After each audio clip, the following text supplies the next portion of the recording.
Women have a history of being replaced by automation, and we don't have to look too far back in time to see that. Look at the evolution of the common household. The dishwasher, the laundry machine, the oven, the microwave. These are all tools that help to reduce the workload of housewives and in turn replace their monopoly on homemaking.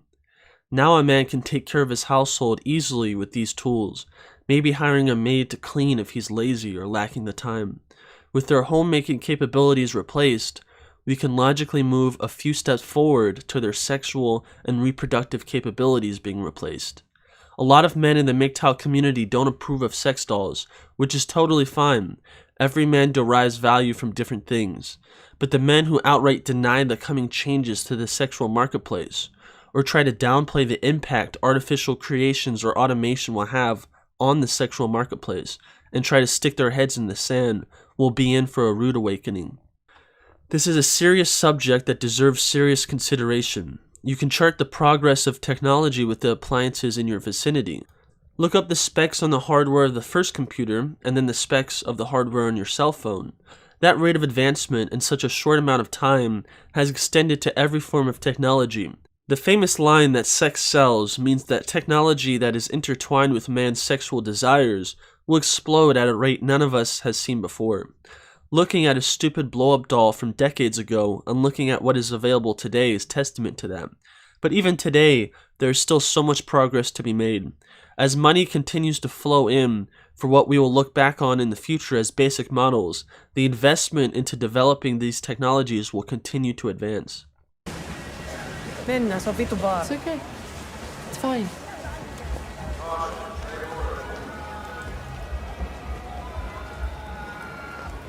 Want to buy a lady a cigarette?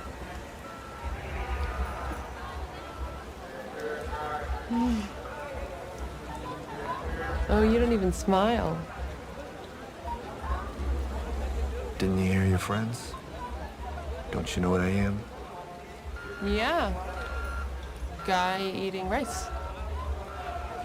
What's that? It's a tree. Oh. Never seen a tree before. It's pretty. It's dead. Now, who keeps a dead tree?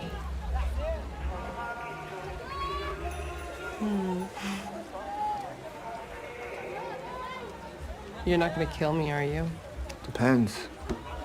What's your model number? Why don't you look under my eye and find out? Oh. You don't like real girls. Well, I'm always here.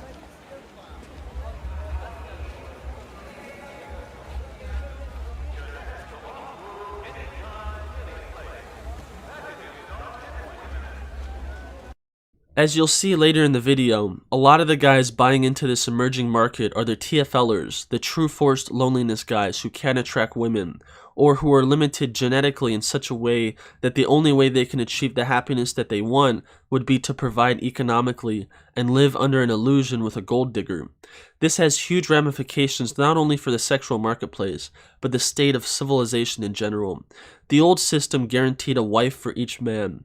If women are given free choice, then they logically pick the top 20%. Unfortunately, the top 20% can't maintain a society. This displacement of the men on which society is built upon will lead to its collapse.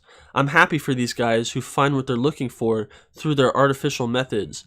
It's much better than being a slave to a society that not only doesn't value you, but actively tries to undo all of the work that you put into the society.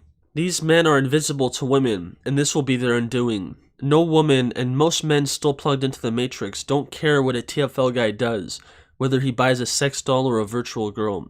This blind spot will allow these industries to expand at a rapid rate, relatively undetected.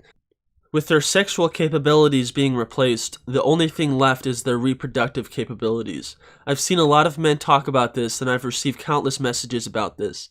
Men can move beyond their sexual desires, but the innate desire to have children is a lot harder to overcome. The artificial womb will completely destroy any of the remaining fragments of gender relations. With men having other options for sex, Women's last bargaining tactic was children, and if that is removed, the exodus of men will be complete. There are two forms that this can take. One is very close, one is very far off. The first is for an artificial womb and a facility where the baby is created and held until birth. These will obviously have a huge amount of regulations, but they will operate much like sperm banks. A man would go to the facility, give his sperm, and pick from a selection of female eggs, and then come back to pick up his kid. Designer babies, where people can fine-tune and pick exact traits that they want, will be relegated to the most wealthy of society. Having a sex bot be able to give birth on his own is so far off that I don't think we'll ever see him. It's not unfeasible, it's just that the advancement in technology is so great that I think we won't last as a species long enough to get to that point. The sex dolls will improve at a rapid rate, but they will never become as lifelike as a real woman. They have ways to get close, but not that close. They can heat the material to simulate warmth. They can get an AI that can simulate the average woman's intellectual range, but it'll never have a soul. Once these two industries become more developed, the sex industry and the reproductive industry, women will fight tooth and nail to restrict it. They will use all of the legislation that has been designed for them to restrict it, but supply will always meet demand. When a country realizes that it can get their men productive again with these industries, it will allow for its growth. A man will work those extra hours if he's allowed to support his children. It doesn't matter if they are from a real womb or an artificial womb, they are still his children. He'll upload all sorts of industries as he buys clothes and accessories for a sex robot, just as he would for a real woman. Money talks, and when they see that most men want to be on the plantation, they will let them create their own plantation. And that's the great pitfall of these advancements. Women are so bad in modern times that they are forcing men to free themselves off the plantation. I think that's a good thing, because personal freedom is greater than anything, but many men can't survive for long off the plantation, and the worldwide suicide rates for men back that up. Men will create their own plantation with their own rules and absolute authority in their households. Women will fight, and they will lose. After they lose the legal and economic battle, and the industries explode, they will resort to a cultural battle. After shaming and ridicule fails, they will embrace the replacements and try to beat them. So they are appealing only to a man's emotional side, not his logical side. They will try their hardest to pretend to be traditional, to be a caring housewife, but she will always have that power to destroy the man or monkey branch elsewhere. So whatever offer she can make will always pale in comparison to her replacement. The ease at which they were replaced is a testament to their true value.